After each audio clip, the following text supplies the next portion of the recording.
আসসালামু আলাইকুম, welcome back to my channel. আবার হাজির হলাম আমি আরেকটি রেসিপি নিয়ে। আমার আজকের রেসিপি ফিশ বল। তাহলে চলুন মূল রেসিপিতে চলে যাই। মূল রেসিপিতে যাওয়ার আগে যারা এখন আমার চ্যানেলটি সাবস্ক্রাইব করেনি সেই সাথে অনুরোধ রইল আমার চ্যানেলটি সাবস্ক্রাইব করার জন্য। প্রথমে প্যান বসাই দিলাম এবং 1 টেবিল চামচ তেল দিয়ে দিলাম আর 4-5টা কাঁচামরিচ কুচি দিয়ে দিলাম। ঝালটা যার যা স্বাদ অনুযায়ী দিবেন। কাঁচামরিচটা একটু ভেজে নিব যাতে কাঁচা ফ্লেভারটা চলে যায়। 1 টেবিল চামচ পেঁয়াজ কুচি দিয়ে দিলাম এবং একটা টমেটো কুচি দিয়ে দিলাম। এখানে সিদ্ধ করা রুই মাছ আদা রসুন জিরা দিয়ে সিদ্ধ করে রেখেছিলাম এবং কাটা ছাড়িয়ে নিয়েছি, সেই রুই মাছটা দিয়ে দিলাম। 1 কাপের মতো স্বাদ মতো লবণ দিয়ে দিলাম। এখন আমি 5 মিনিট জাল করব। আমার জাল করা হয়ে গেছে। আমি এখন 1 টেবিল চামচের মতো ধনেপাতা কুচি দিয়ে দিলাম। এই পর্যায়ে আমি এখন নামিয়ে নিব। এই ফিশ বলটা বাচ্চাদের খুব পছন্দের। ফিশ বলটা নামিয়ে নিলাম। এখন আমি একটা বাটিতে পানি নিয়ে নিলাম আর আর রুটির চতুর্থ সাইডটা আমি আগে কেটে রেখেছিলাম, এটা আমার সুবিধার জন্য।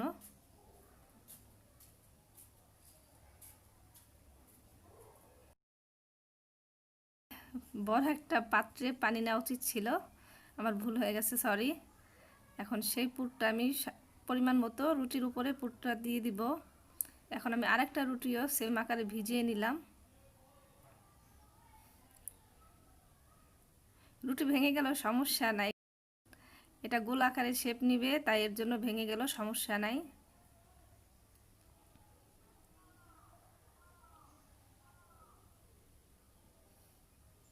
এইভাবে চেপে চেপে বল আকারে শেপ তৈরি করে নিলাম।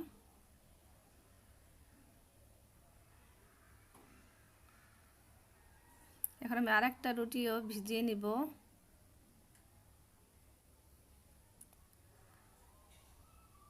আসলে পানির পাত্রটা ছোট হয়ে গেছে, এখানে বড় একটা পানির পাত্র নিয়ে নেবেন আপনারা যখন করবেন।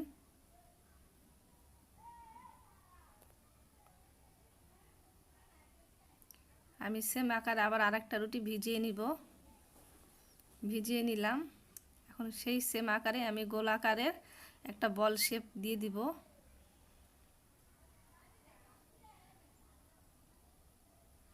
আমি একই নিয়মে বলগুলো তৈরি করে নিব।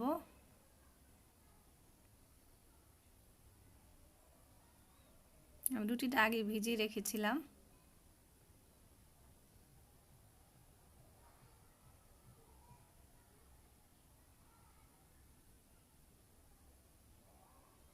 যে বাচ্চারা মাছ খেতে চায় না তাদের জন্য এটা বেস্ট খাবার। ওগুলো বানিয়ে নিলাম আর চুলে একটা প্যান বসাই দিয়েছিলাম আগে, তেলটাও গরম হয়ে গেছে। এখন আমি এক এক করে বলগুলো ভেজে নিব। জালটা অবশ্যই মিডিয়াম আঁচে দিয়ে ভাজতে হবে।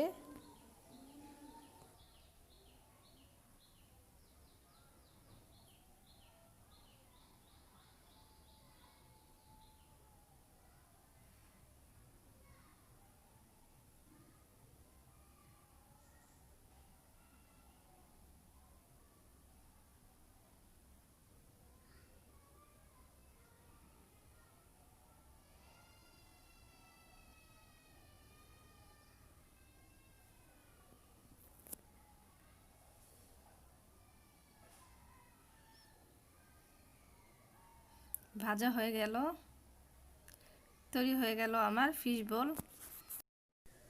আজকের রেসিপিটি যদি ভালো লেগে থাকে সেই সাথে অনুরোধ রইল আমার চ্যানেলটি সাবস্ক্রাইব করার জন্য এবং পাশে থাকা বেল আইকনটি বাজিয়ে রাখুন যাতে আমার প্রতিটি রেসিপির আপডেট আপনারা সবার আগে পেয়ে যান।